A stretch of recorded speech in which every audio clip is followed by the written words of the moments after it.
Greetings, aviators, and welcome to Wings Up Week, Day 1. I'm Russ Still, and this is the opening day for our week-long series of live shows. Now, even though the airplane wings may be tied down or hangared this week, we're going to be wings up with a virtual celebration of general aviation. Today would have been the opening day of Sun and Fun, and had you been there, there were probably some people you would like to have seen. Well, we gathered a bunch of them together, and you'll be able to visit with them all week long.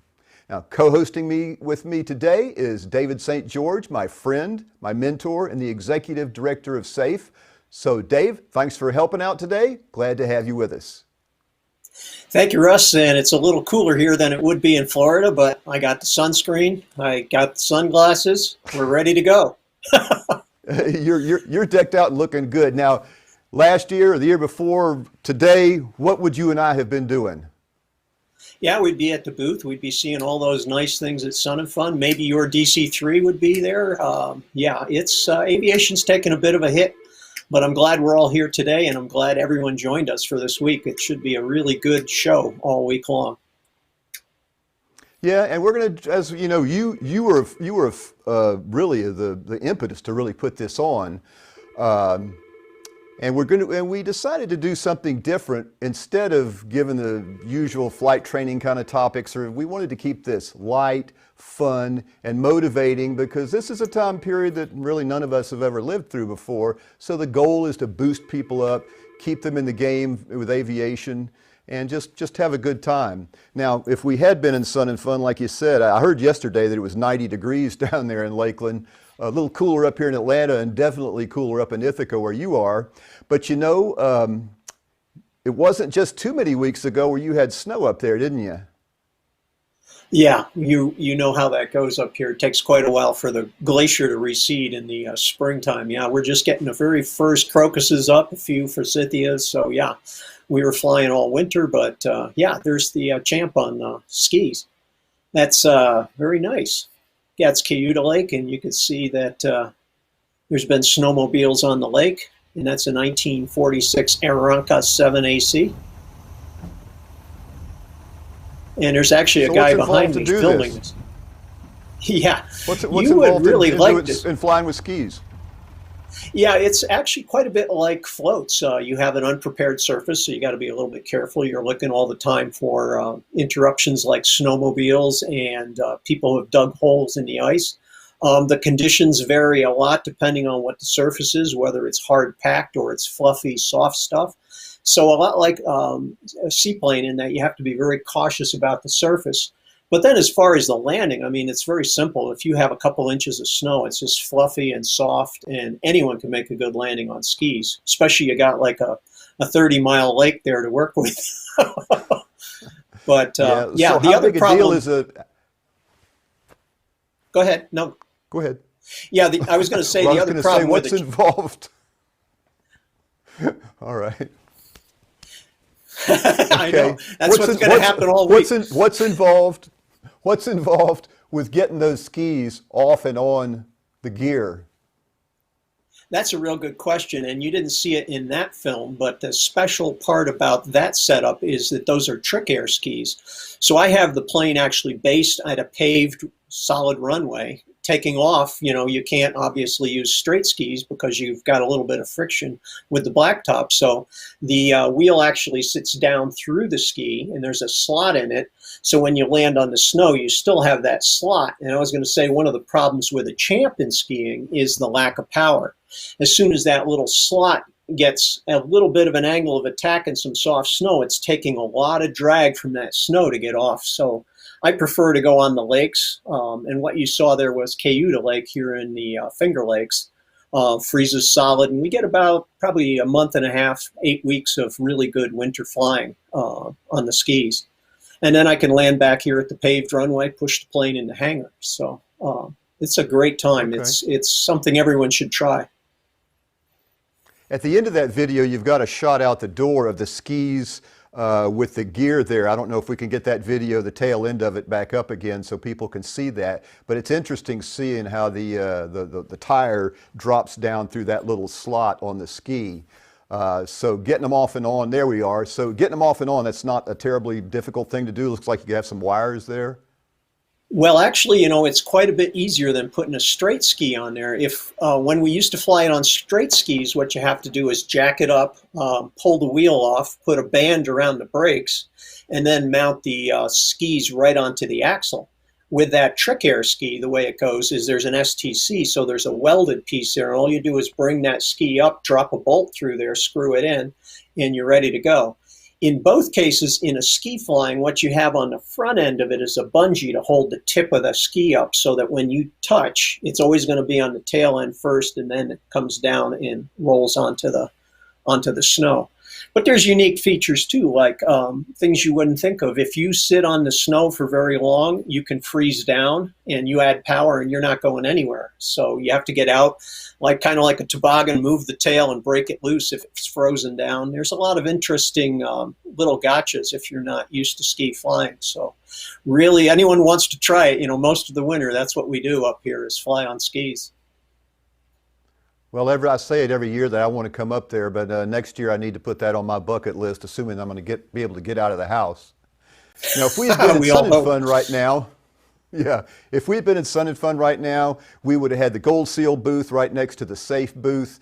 SAFE, as most people understand, is a major flight instructor organization. Dave is the executive director, and we promote this to flight instructors, as well as NAFI too, which is another flight instructor organization.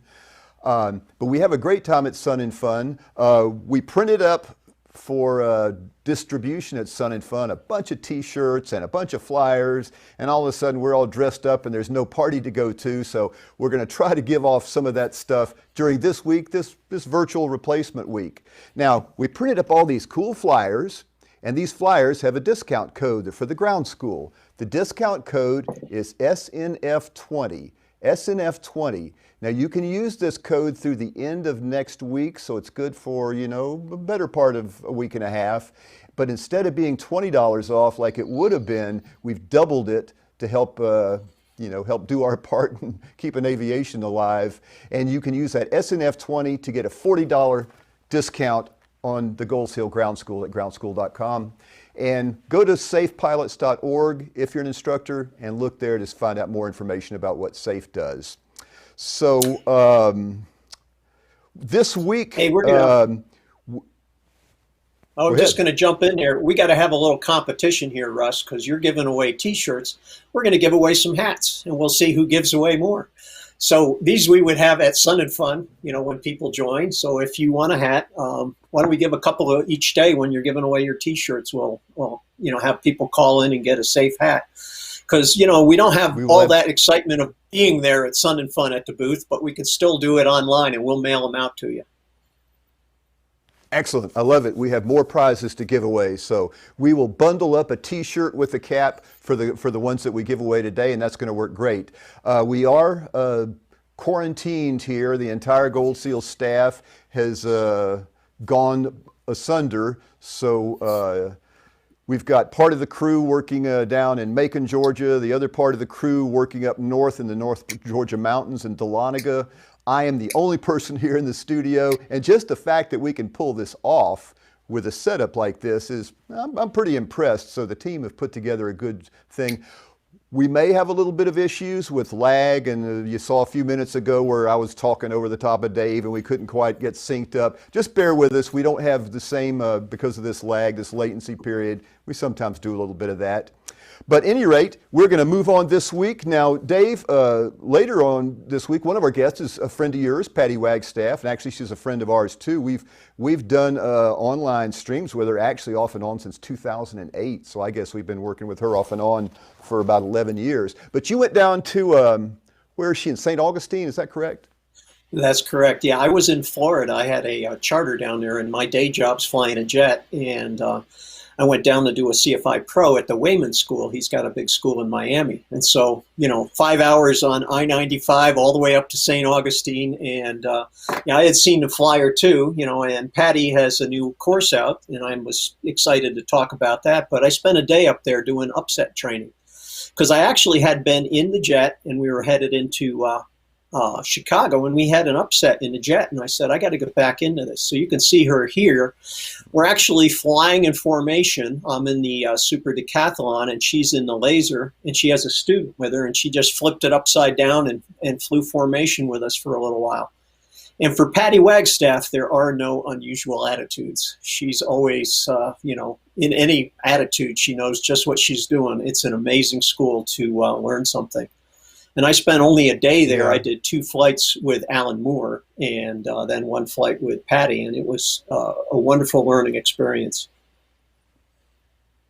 Well, we'll be having more from her this week, and in fact, later on this week, she'll be talking about her new course that she did on acro for sporties, but we've got a very different perspective on that. It's not going to be pimping the course or trying to sell product. It's going to be the behind the scenes of actually creating the course, how all the videography was done, the air-to-air video. It's going to be really cool, and we're looking forward to having that. Okay, so that's some of the people that we have coming up. We've also got Rod with us, Rod Machado, a couple of days this week, Tom Turner. So we do have a number of people, but today, let's go ahead and get started out with our friend Bryan Turner. Bryan's out in Texas, and he works with us off and on. So Bryan, do you hear me, buddy? I can hear you, Russ. How you doing? Pretty good. And Bryan is a satire all by himself. He just is a living satire. Yeah, how much do you get for those How much you get for those rolls of toilet paper? That's what I was going to say. So you're giving away shirts. David's giving away hats. I'm going to be giving away toilet paper. So the giveaways just keep on coming. So I'm happy to be able to play my part.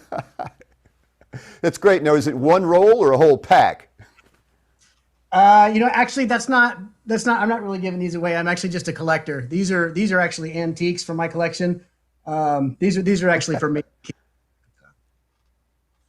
All right, so we won't come up there and raid your stash of toilet paper. You can probably trade it for T-bone steaks here pretty soon. I'm sure. Well, Bryan, I wanted to remind everyone that today's program is brought to you by Uncle Dusty's homeopathic water. It's all the essence of hydration without that burdensome H2O. It's a wonderful product, don't you think, Bryan? Makes those long cross-country flights not quite so burdensome. You don't have to land, right? I've got a cup of it right here. Well, that's Uncle Dusty's for you. Yum. So, Bryan, what do you say right now? Let's give away a T-shirt and a safe cap, okay, and let's go ahead and knock one of these things out. That good for you? Let's do it. Okay, we are going to put up a picture of an airplane, and it's the winner will win one of these T-shirts. And I'll tell you ahead of time how we're going to do this. You'll enter your name. Make sure you get in the chat box. Put your name in there, get in the chat box. I'll give you a minute to do that because I'm going to show you a picture of an airplane. I'm going to ask a question, and the first person to answer it correctly will win one of these cool T-shirts right here, and a safe cap to go with it. Maybe we can still talk Bryan into throwing in a roll of toilet paper. So get in that chat box, get ready to write. Get ready to write. And so in 1947, this airplane was used to break the sound barrier. So who was the first person credited with breaking the speed of sound? Who was the first pilot piloting this airplane in 1947 to break the speed of sound? Now, I don't have a chat box here. Let me see. I don't have the chat box, so I can't see them. But the guys back there who actually run the show, they're looking at the feeds from all our different social media because we're simulcasting this on multiple places, and they're going to tell us through my ear here who won. So in just a minute, we'll announce the winner for that. Bryan. Okay, Bryan. What have you been doing with your time with your video channel right now? What are you working on? You're always onto some crazy stuff. You know what? I'm kind of all over the place. Things I have in the queue right now. I'm working on right now just an all-encompassing start to finish flight training course in just one single 5-minute video. I'm hoping to have that out tomorrow. And then as you know, I've had a couple of issues with the FSDO, and one of the second instance I had dealing with them was recently resolved. And so I'm working on wrapping up the video for that as well. Those are probably the two next things. And then another thing I started doing recently is crappy aviation movie reviews. There's a lot of really bad aviation movies out there, like horribly bad movies that probably shouldn't have been made, but they're a lot of fun to watch. And so someone pointed one to me and said, "Hey, you should check out this video." And I was like, "I have to review this thing." And so now I've got this list of these really terrible aviation movies these B movies that I want to watch and review on my channel. So that's probably the next 2 or 3 things that are going to come out, unless I get in trouble again. I got you. Sometimes I think maybe this movie right here should have never been made too, but we'll keep muddling along. Now, the magic voice in my ear just told me we have a winner. So who was the winner? Chuck Yeager. Chuck Yeager. What? Chuck Yeager won this thing. That's amazing. Alex won it. And the correct spelling, we'll give you a break here, Alex, is Y-E-A-G-E-R. But good for you. Chuck Yeager is credited with breaking the speed of sound in 1947 in the Bell X-1. So send an email to prize@onlinegroundschool.com, prize@onlinegroundschool.com. Give us your size, your mailing address, and we will get this stuff out to you. And thanks for playing, Alex. Okay, let's move on along here. Bryan, you brought some of your friends with you. Again, I don't know if they're up for prime time, but who do we have here, Bryan? As if I didn't know. So I brought two of my very first students that I taught to fly when I first got into flying, both of which have gone on to bigger and better things, and both of which actually turned me into the FSDO when they realized their pilot certificate was just an expired Best Buy gift. Down below me is Spencer Suderman, aerobatic and Guinness World Record pilot. And then some guy named Josh over here to the left. I don't really know who he is. I think he's some video editor or something. Well, Josh and Spencer, thanks for being with us today. Spencer, I know you work with Patty on her down in Florida, and you're actually in that video in that course that she did. I think we've got a quick clip from that. But you worked on her with that new Sporties course, didn't you?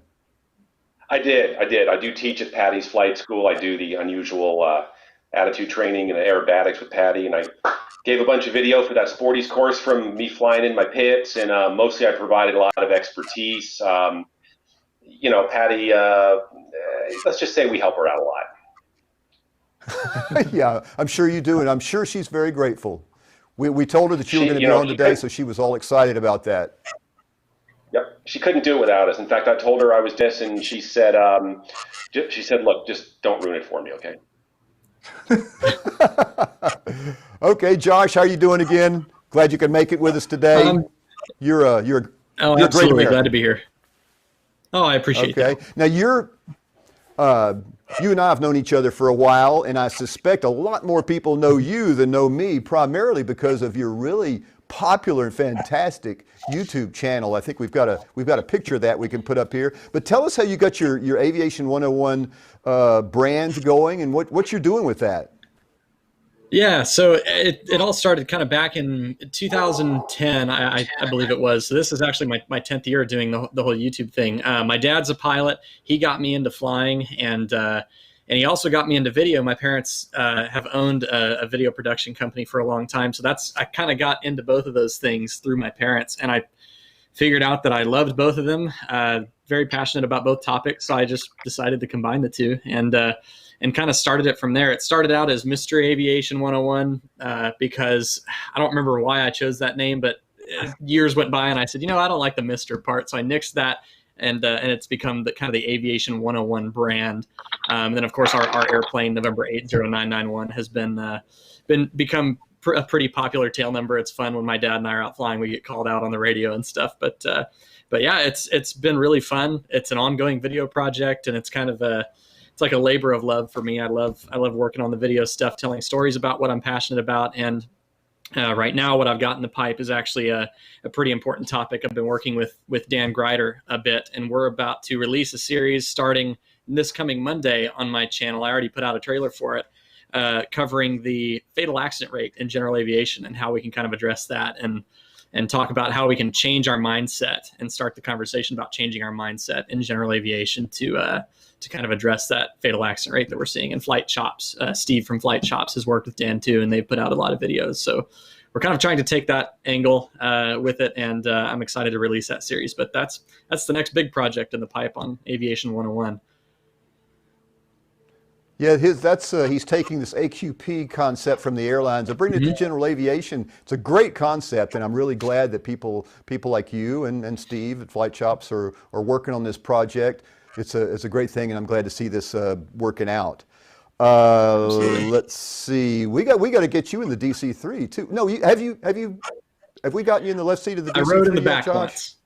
Not in the left seat. I rode in the back of the DC-3 at Sun and Fun last year. Yeah.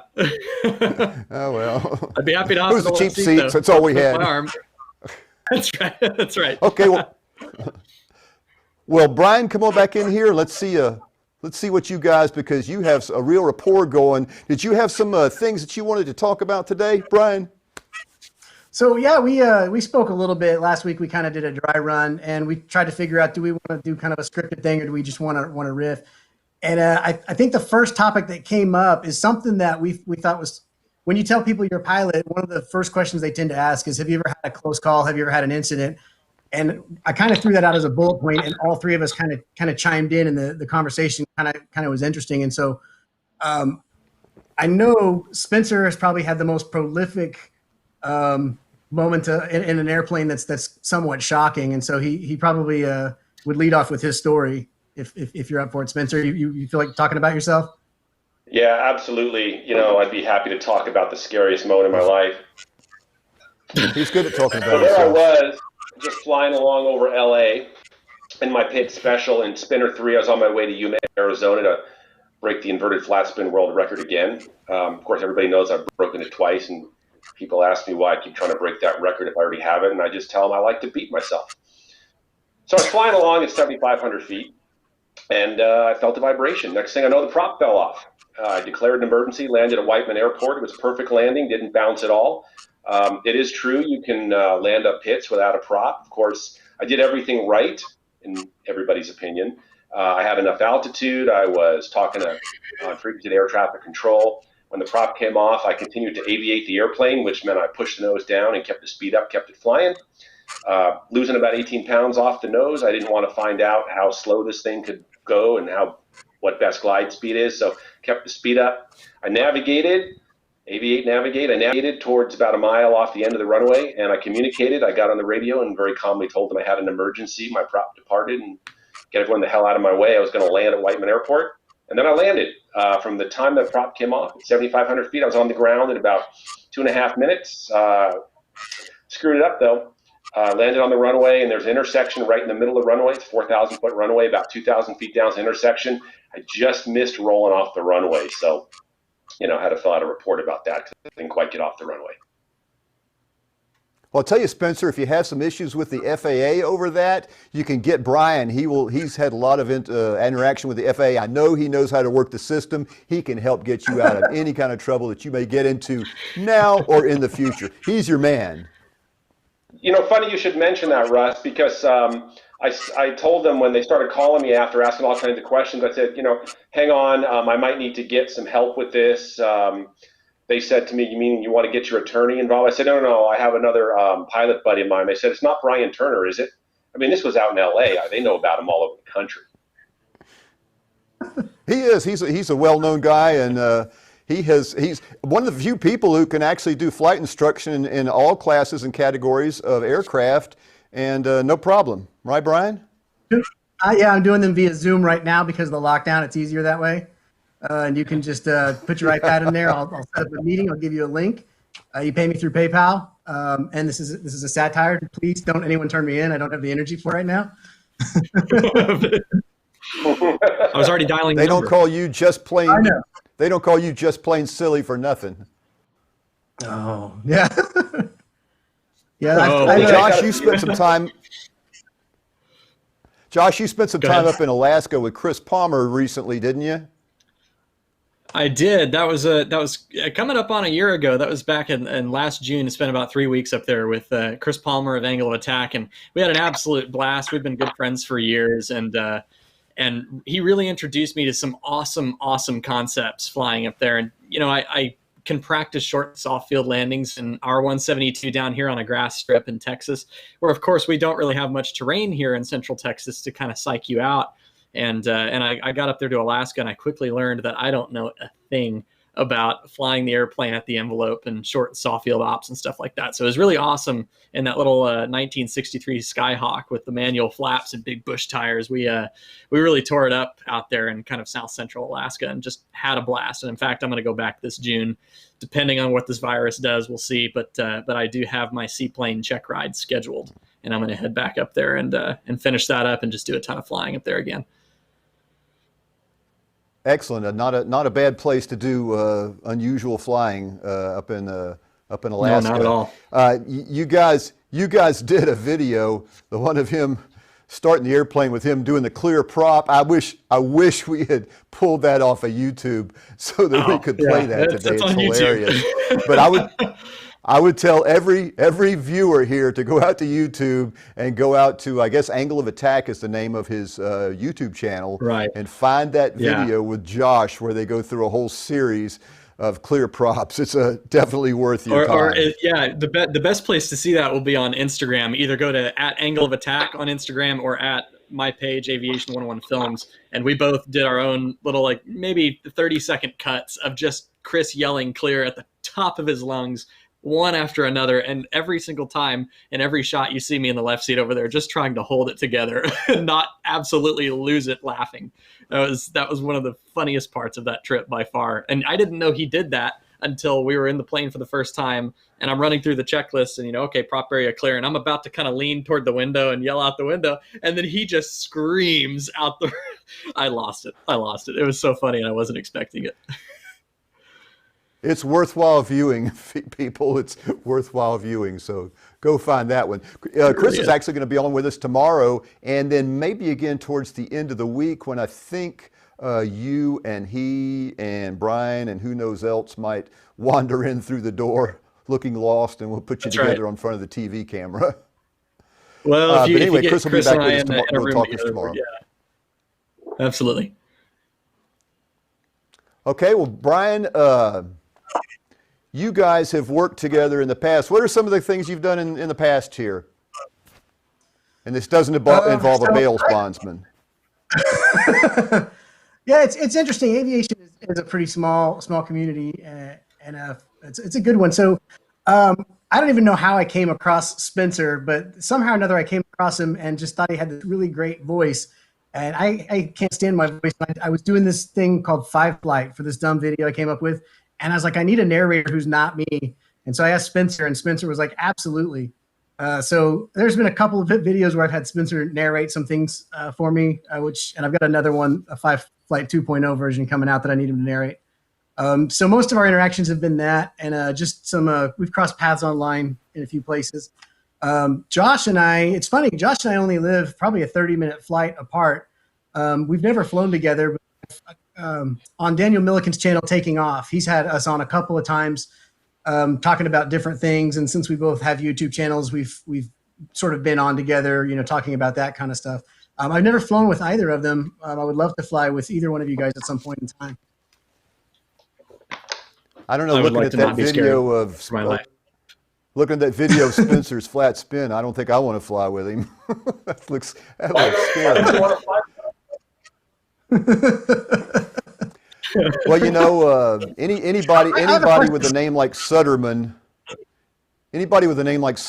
I don't want to have any involvement with. By the way, you should have your own show called Parts Unknown. By the way, Russ, it's not Suderman, it's Suderman. It's like Superman with a D. I mean, hey, if you saw a guy wearing tights and a cape flying, would you go up to him and call him Supperman? I mean, come on. So it's Suderman, Superman with a D. I'll get that right. We'll have to get your chyron corrected. In fact, the joke yesterday was they were going to make you a chyron that spelled it Sooder. Maybe they did that. I don't see the chyron. I don't see the chyrons on my monitor, so I don't know if that made it through or not. Well, if you hired staff who knew how to spell or type, that would help. Hey, Spencer, did they ever find out why your prop fell off? Was that your fault? I don't think so. I mean, it was on when I took off. I checked it. Did the rubber band break? Band broke. In all seriousness, and a lot of people ask me that, but in all seriousness, that engine and prop only had 18 and a half hours on them. That's a super high performance 0360, puts out about 248 horsepower. It was designed specifically to operate in high altitude, so it has a lot of horsepower at sea level. In 18 hours of operation, that prop was retorqued 3 times and safety 3 times. We think the high compression engine and the harmonic vibration it created, and that gets into a lot of scientific stuff that I don't really understand. But, well, I do, but I'll pretend I don't, so I can be like everybody else. We just think the harmonic vibration damaged the aluminum hub of that prop, and it cracked and broke and came off. So the plane's actually been rebuilt, repaired. It's got a new 3-blade, all-wood prop, beautiful Cato prop on it. And now I can't go back to California and fly it because, we're all supposed to stay in our house and work from home. Both. Well, are you in California now or in Florida? No, I'm in Florida. I actually live in St. Augustine, Florida. Funny enough, I live 5 miles from the airport where I teach at Patty's Flight School, and it's easy for me to get there. I can just roll out of bed and sometimes remember to put my pants on and get over there and teach some flying. I got you. So this is like a 1099 job where you have to bring your own airplane, right? Sort of. It's like a 1099 job where you have to bring. Patty's got cool airplanes there. She lets me fly them, which I really can't believe. There's actually, kind of a funny thing about that. Everybody knows me as this big Pitts pilot. Well, I'm a big Pitts pilot. I'm 6'4", but everybody knows me as this, Pitts biplane bigot. And now I'm showing up everywhere flying a monoplane, and people think I'm like about to get a sex change operation or something. Well, we'll be watching for that. That'll be some news when that happens. We'll get you back here. Yeah. Josh, what's the weather like out there in Texas? Josh, what's the weather like? Are you near Austin or in Austin? Yeah, actually, it's just south of Austin. And when Bryan said I live about a 30-minute flight away from him, I'm like, okay, and what plane? Because that's about a 2-hour flight in the Skyhawk up there. But no, it's beautiful weather today. It's clear skies. I think it's let's see, my watch. It says 23 degrees Celsius outside, whatever that translates to Fahrenheit. I have everything on Celsius, but it's nice and warm, beautiful weather. It'd be a nice day to go fly, but unfortunately, I did come down with a case of Corona, so I'm not going to do that. But, hey, Spencer, do you have a bottle opener? I don't have one with me. Yeah, I got a bottle opener right here. Here you go. Okay, well here, Spencer, if you can, could you open this for me? That'd be great. Could you just grab this from me? And yeah, I got it. Hang on. Oh, appreciate that. Awesome. Cool. I Can you see forgot that my bottle bottle. opener? I really needed it. Right here. Here you go. What kind of bottle opener is sweet. that? Oh, appreciate that. Sure. Hey, Spencer. Bryan, one of these airplane bottle openers, they're kind of rare. I don't know where Really? I got this. Can I I must see have that? picked it up at some kind of auction or Can I something. see that? Oh, you want that? Here. Yeah, let me see that. Wow. That's pretty cool, man. Where'd you get it? I don't know. It's pretty rare. I think I got it in auction. It was, thousands of dollars. I mean, it's a very rare piece of aircraft art. Can I have it back, please?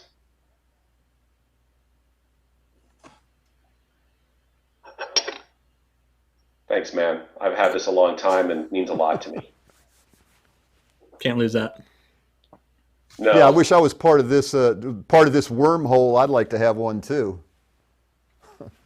Well, anyway, we got Nate Tennant lives out in Austin, and I think Josh, you said you may have run into him a time or two. And in just a minute, we're going to have a picture of him with somebody else. But let's do a T-shirt giveaway now. Everybody okay with that? Let's do it. That must mean yes. Make it happen. Okay. We're going to put a picture up here for everyone. Again, get ready in those chat boxes to put in the answer. We're going to put up a G1000 picture. So let's slap that up there. On the left, we got a screen, and on the right, we got a screen. The left screen says PFD for primary flight display. So what is the screen on the right side called? The first person to type that in correctly wins a wonderful T-shirt and a safe cap and maybe a bottle of toilet paper for Bryan. We've got these shirts to choose from. Watch for low-flying aircraft. Or you can have one of these. and wear them with pride, and that safe hat will always look good on you. So, in just a minute, the magic voice in my head will tell me who got that one right. On the left, it was the PFD. What is the right display on a G1000 called? This is easy stuff, folks. If you can't get this, you probably need to be running around without a shirt anyway. Okay, we got a winner. I'm so happy to hear that. Who is the winner? Is that the starboard display on the right side? Yeah, the display on the right side. It is, in fact, the MFD. And Spencer, what would you call that? What does MFD stand for? This is a family show, right? It's the multi. We caught him. He doesn't have a clue. They don't have one of those. We have these round thing. We still got stuff like this in our pitses. No, it's a multifunction display. Everybody knows that. Of course it is. Of course it is. So I believe it was Mark. I missed the last name there, but Mark, thanks for playing this game and winning a cool T-shirt. Again, you will send an email to prize@onlinegroundschool.com. Put your size in there. If you prefer to have the one with the Watch for Low-Flying Aircraft sign on the back, say sign. If you want the one with the logo on the back, say logo. And give us your snail mail address, and we will send a cool prize to you. So let's give away something else. Let's do another giveaway here. And Bryan, why don't you join me for this one, okay? I don't know why, but, oh, okay. All right, well, this is what live TV is all about, folks. We're missing some of our graphics here, and I can blame that on somebody else, but it's me is the reason. So I'll tell you what I'm going to do. We're going to give away a copy of my book, and unlike other flight instructors, I'm not going to tell you that I'm an award-winning, best-selling author, but I do have this cool book that I wrote. It's called The Art and Science of Better Landings. It actually has words that are normal-sized font. They are not double-spaced, so it's actually a content-filled booklet. I think you have a lot of fun with it. So the very first person, here it comes, I'm going to give you a word. The first person to type this word into a chat box is going to get a copy of The Art and Science of Better Landings. Okay, and that word would be airplane. It's a toughie. If you can type out 7 letters, you win yourself a copy of the book.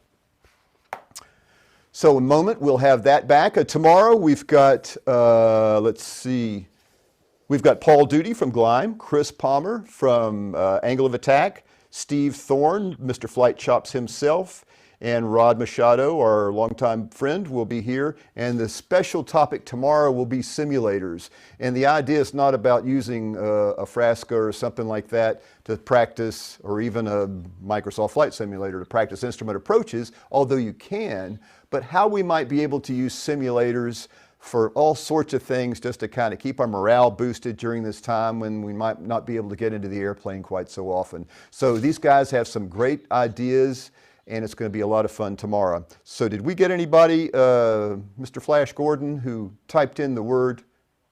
Chris Wasserman. Chris, nice job, buddy. That was fast. I'm very proud to see that you were able to jump in and get that. So send your snail mail address and say book in the email to prize@onlinegroundschool.com. Well, oh yeah, we did have, here we have a bunch of responses. I'm really sorry my own text box, my own chat box wasn't working because I would have liked to have taken some questions. Maybe we'll get that fixed by tomorrow. So let's see. Bryan, let's you and me talk about closing this thing out for today. You are going to be back with us again on Saturday, and who knows, maybe even before. We can't get enough of you. So okay, we may have lost Bryan's audio, but Bryan could give us a wave anyway. You wave there, Bryan? Okay. Can you hear me now? Well, there, we can hear you now, just like the guy on the TV commercial. Say hello, Bryan. Yeah, I'm here. Okay. Yeah, right. anytime you need me this week, just let me know. Okay, we've got you on the schedule definitely for Saturday, and we may drag you in off the street before then. Who knows? So okay. Thanks to Josh and Spencer for coming today, and of course David St. George, who helps put all this together and helps sponsor this series of broadcasts. We're going to be doing them every day, this time of day, 3 o'clock Wednesday, Thursday, Friday, and then the grand finale on Saturday. So again, the whole idea is to keep your head in aviation and keep everybody enthused about the prospects, because I can tell you I lived through, well, I mean, during the aviation times, I remember the 1998 dot-com bust, which the economy took a big hit. Of course, there was 9/11 when everything was grounded for some time. And it took aviation, and particularly flight training, a long time to come back after these events. And then the 2008 mortgage meltdown. These were tough times, but it does come back. It may take some time, but keep motivated. And that's what we're kind of trying to do this week, is to give you reasons to think about aviation and remain in the game, so that when all this does clear up, we can get you back in the airplane and get you going. So, Bryan, you and I, sir, are done for the day. So I want to tell everybody, thank you for coming, and fly smart. And show everyone that you're just plain silly. Thank you for This webinar is brought to you by SAFE and the Gold Seal Online Ground School, where instructors join for free. Visit Gold Seal at onlinegroundschool.com.